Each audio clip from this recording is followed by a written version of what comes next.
Hello students, सुप्रभात, good morning, सत श्री अकाल। सो टुडे और नेक्स्ट मैंने आपको बोला ही था लास्ट वीडियो में कि मैं एड्स के बारे में आपको बताऊंगी। तो सबसे पहले एड्स का full form acquired immuno deficiency syndrome.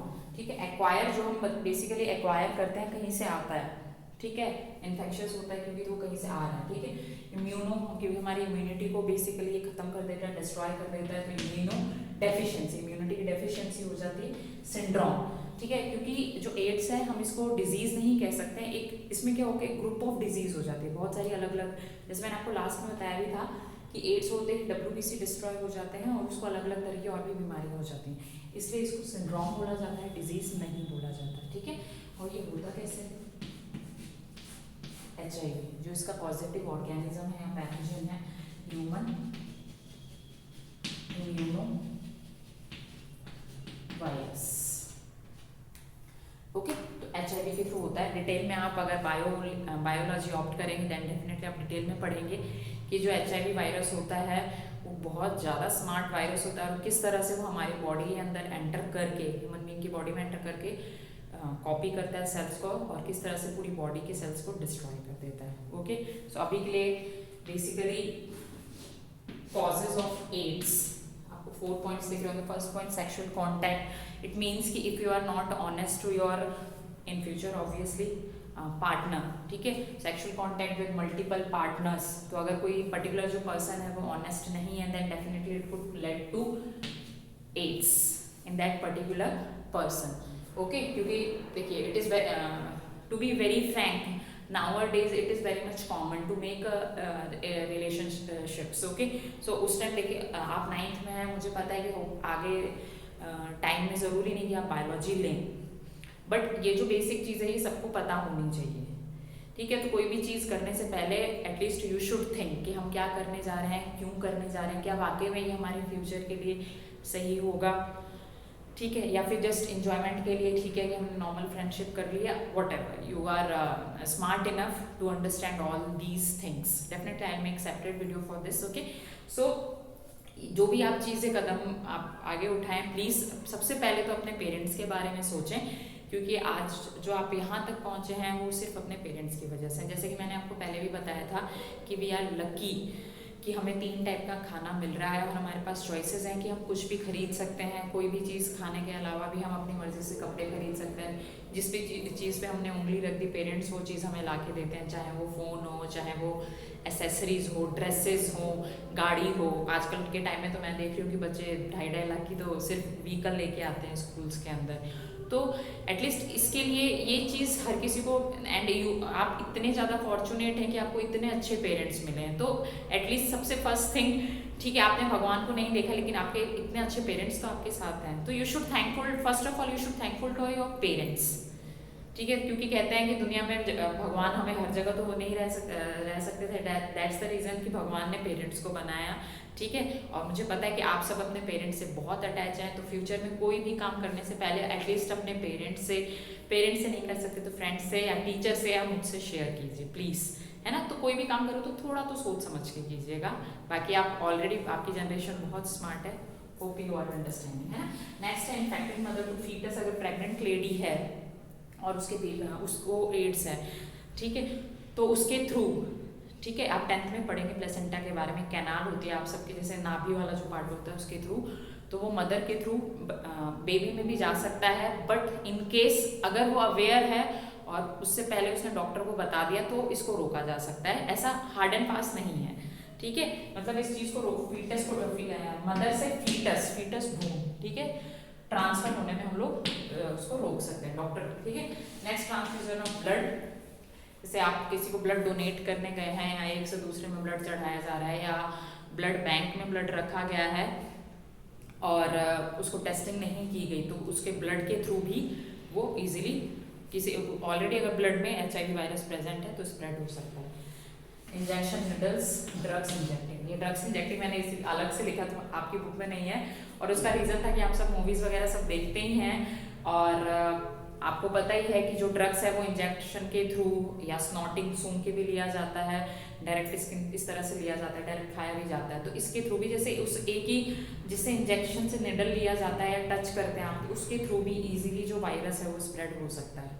ठीक है, हालांकि ड्रग्स का मतलब यहाँ पे आप जो सोच रहे हैं अफीम जो होता है या मैरिज जो है ना, कोकीन सिर्फ वो नहीं, ड्रग्स का मतलब ऐसे मेडिसिन भी होते हैं, बट मैं बेसिकली उसी चीज़ों की बात करूँ तो आप मूवीज़ वगैरह में देखते हैं तो प्लीज़ मूवीज़ में देखिए, अच्छा भी होता है और बुरा भी होता है, तो वो आपके ऊपर है।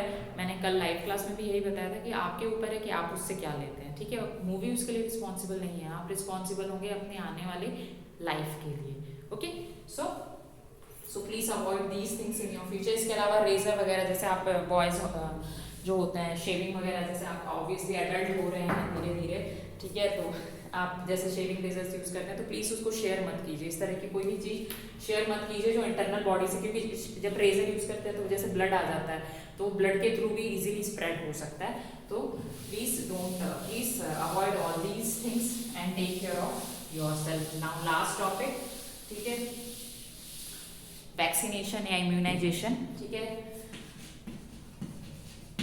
मैंने ये आपको वैसे एडवर्ड जेनर का बताया था, सबसे फर्स्ट टाइम वैक्सीनेशन डेवलप हुई थी वो एडवर्ड जेनर ने किया था। एक बेटा आपकी बुक में जो डू यू नो पार्ट रहता है ना एनसीईआरटी में, प्लीज वो भी पढ़ो क्योंकि बोर्ड एग्जाम्स में उसमें से भी क्वेश्चंस आ जाते हैं। एडवर्ड जेनर की सबसे खास बात मैं आपको बता रही थी कि इन्होंने अपने बेटे पे ही एक्सपेरिमेंट कर दिया था। एक्चुअली वैक्सीनेशन जो आपने सुनी होगी कहावत, लोहा लोहे को काटता है, इसी प्रिंसिपल पे बेसिकली सबसे फर्स्ट टाइम वैक्सीनेशन डेवलप हुई थी। अभी जैसे कोविड वैक्सीनेशन जो डेवलप हुई है ना वो भी इसी उससे हुई है कि मतलब जिससे जैसे पोलियो है, जो पोलियो वायरस है और जो पोलियो वैक्सीन है, अब जो वैक्सीन बनाते हैं जिस पर्टिकुलर पैथोजन से, वायरस से जो डिजीज होती है उसी वायरस का पर्टिकुलर पार्ट उस वैक्सीन में इंट्रोड्यूस किया जाता है, बट वो इनएक्टिव होता है। ठीक है, एक्टिव होगा तो obviously disease, inactive part along with the few chemicals body के अंदर इंजेक्ट करते हैं या ड्रॉप दिया जाता है। वो क्यों दिया जाता है? ताकि हमारे बॉडी के अंदर क्या होती है, जो इम्यूनिटी फॉर्म होती है, जिन सेल्स को हम एंटीबॉडीज भी बोलते हैं।